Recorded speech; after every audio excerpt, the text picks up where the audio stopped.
Good evening, everybody. Welcome to Grade Up's YouTube channel. In this series of Know the MBA examination, today I'm going to discuss about TISNET. So TISNET is the entrance examination for Tata Institute of Social Sciences, okay, which is one of the premier colleges in India, okay, which is known for its HR programs. Okay, so in this session we'll discuss about TISNET, what TISNET is, what is its exam structure, what is its criteria and certain features about it.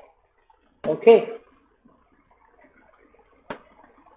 so if you are new to the channel, I would say that please subscribe to our YouTube channel so that you get updates on all the videos that we create on our channel. So as I said, TISNET is the admission test for Tata Institute of Social Sciences. Through TISNET, the institute takes admissions for its master's programs, Master of Arts, Master of Sciences, B.Ed and M.Ed integrated programs. Okay, there are over 50 such programs, 50 plus programs. The most important being MA in HR. Okay, so that is the most preferred, I would say, the program by aspirants, especially the ones who want to pursue MBA. Although it does not give an MBA degree, the MA program is equivalent to MBA in HR. TIS has campuses, 4 campuses. It has in Mumbai, Tuljapur, which is in Maharashtra, one in Hyderabad, and one in Guwahati. So TIS Mumbai, it's the main center, and these are the other centers of Tata Institute of Social Sciences. So for this, one has to have a eligibility that one has to be a graduate in any stream. There is no such restriction on any type of stream that you have, and the number of attempts, there is no such limit on number of attempts. So one can take any number of attempts of this examination to get admission into the colleges. Now this is the timeline of the examination. The notification is released around mid-October. Okay, so last date was released on 18th of October, and online applications go on from mid-October to November end. Application fee for general candidates is 1030. Okay, and for reserved candidates it's 510. Test date is in the first week of Jan, so it's just one day before that. Okay, that is held on a Sunday, and this TISNET is held on a Saturday. So this year it was on 4th of Jan, and result is declared within 1 week, 1 month, and it was this time it was released on 4th of February. Okay. Now there was a significant change in the pattern in TISNET 2020. So this time Tata Institute of Social Sciences introduced a new test which is known as TISMAT. However, it was applicable to students applying to only 2 of the programs. One was MA in HRM and Labor Relations, okay, Human Resource Management and Labor Relations, and the second program was MA ODCL. So ODCL is Organizational Development, Change and Leadership. So for these 2 programs, one needed to appear in this TISMAT in addition to TISNET. Okay, so once the TISNET paper got over, this exam was there, TISMAT, and one had to appear in both the examinations. Okay, and for the ones who are seeking admission in these 2 programs, the TISMAT score would be added while preparing the final score, and for them TISNET was only qualifying in nature. Okay, so TISNET was just qualifying for those who wanted to pursue MBA in these 2 streams, HRM and Labor Relations and ODCL program. And this TISMAT paper had negative marking. Unlike TISNET, TISNET is no negative and TISMAT had negative marking. Okay. Now let's look at the pattern of the examination. So TISNET has 100 questions, out of which 30 are from English proficiency, 30 in mathematics and logical reasoning, although complete of it is only mathematics and data interpretation, and 40 questions on general awareness. The total time is 100 minutes. There is no sectional timing. Okay, 100 marks, 100 minutes, one question, each question carries 1 mark, no negative marking. But the GK section has a sectional cutoff. So it has a sectional cutoff of 14 marks. So one has to secure at least 14 marks in order to qualify in the GK section. Although the overall cutoff is such that it becomes necessary to qualify in the GK section. This year the cutoff was 73, so this was still okay. Otherwise, when the cutoff is more than 75, a person would automatically qualify in GA, then only could qualify the overall cutoff. Okay. Now this was the pattern for TISMAT. It had 3 sections constituting of 15 questions each. The duration was 30 minutes. There was a section of comprehension which had passages and 15 questions. There was data interpretation with 15 questions and 15 questions on business awareness.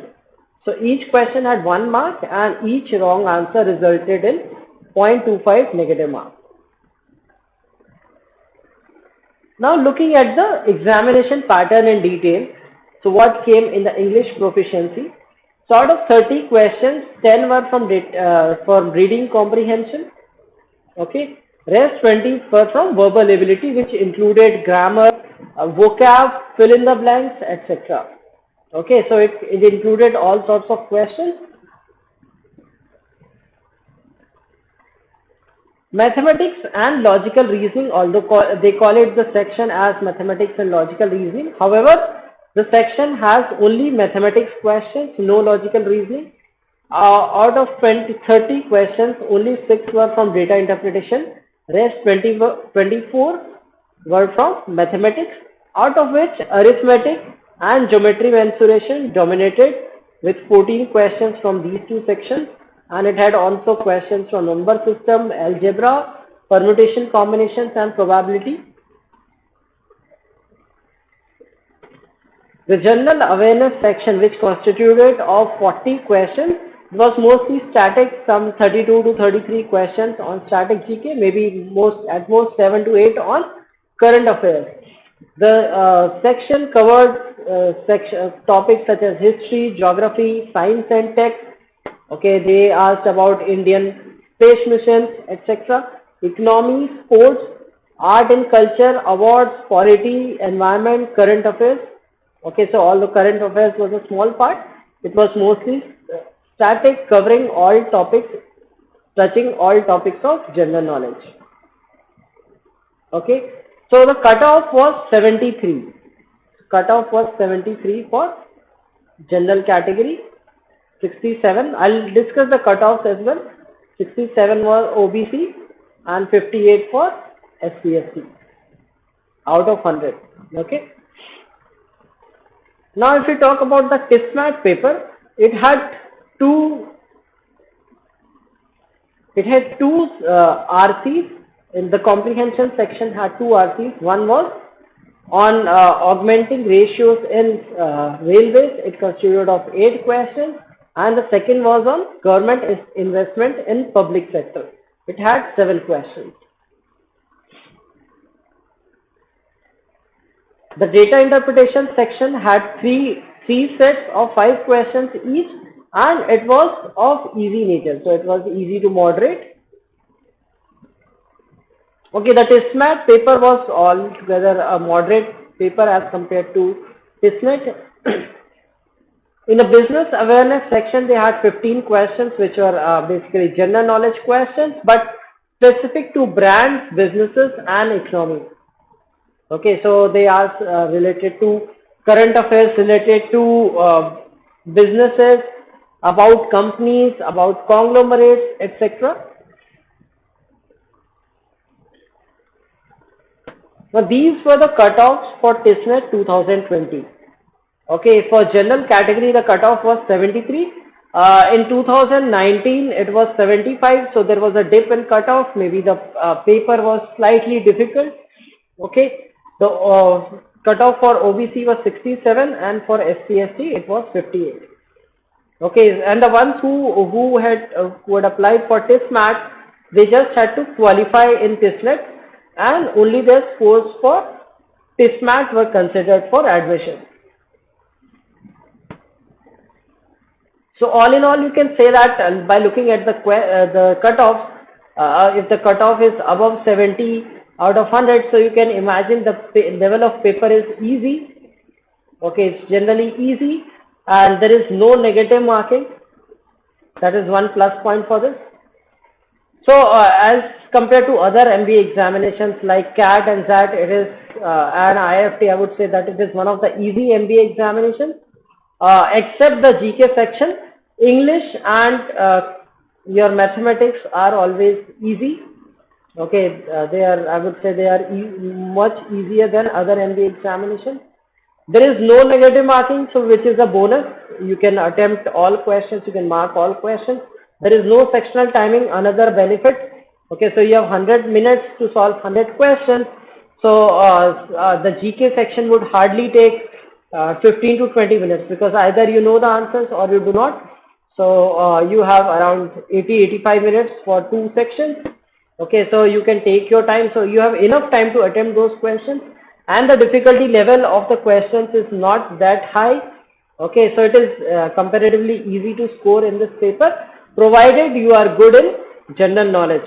Okay, so the general knowledge section is generally challenging because it is mostly static. So they ask you questions on some, say they might ask you on science and technology, they might ask you on geography, they might ask you about some rivers, they might ask you some power station or some national park or some random stuff. Okay, so you have to be